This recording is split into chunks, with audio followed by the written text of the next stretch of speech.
This girl is a crime analyst. She has an exceptional memory. She can remember which floor a coworker works on after meeting them just once. But when her uncle was murdered, she was the only witness. Yet she told the police she couldn't remember anything that happened that night.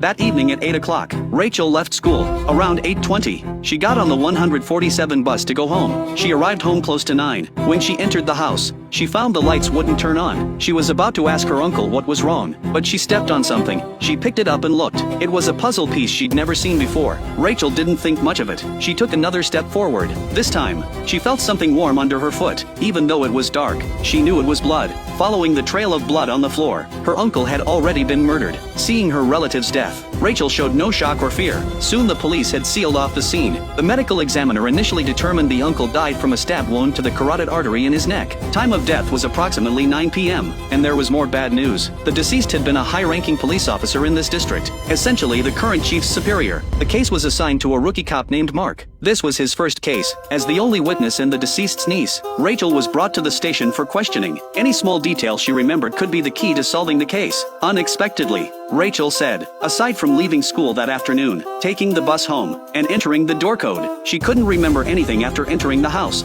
not even what happened just an hour ago. This made Mark suspicious. Soon after, his investigation revealed Rachel had bought 3 AULs 6 months earlier, the same type as the murder weapon. There were no signs of forced entry at the scene. The body showed no signs of struggle either. This should be someone the victim knew, but the chief said there wasn't enough time to commit the crime. Mark said if the suspect didn't take the route she claimed, but took a shortcut instead, there would absolutely be time to commit the crime. Mark secured the opportunity to interrogate Rachel. He said the only fingerprints on the murder weapon were Rachel's, and she had conflicts with her uncle. Most importantly, there was an inheritance issue between them. Mark wanted to know if Rachel did it. Faced with his pressing questions, Rachel insisted she didn't remember anything. Then she shouted at the chief. She'd already told them everything. She wanted to go home, because there was no solid evidence, and the detention time was almost up. The chief had no choice but to release her. After Rachel got home, she lay down directly where her uncle had been killed, because she truly didn't know what had happened that night. What if she really was the one who killed him? And so she spent the next 10 years living in nightmares. During those 10 years, Mark never gave up the investigation. He always suspected Rachel was the prime suspect. By now,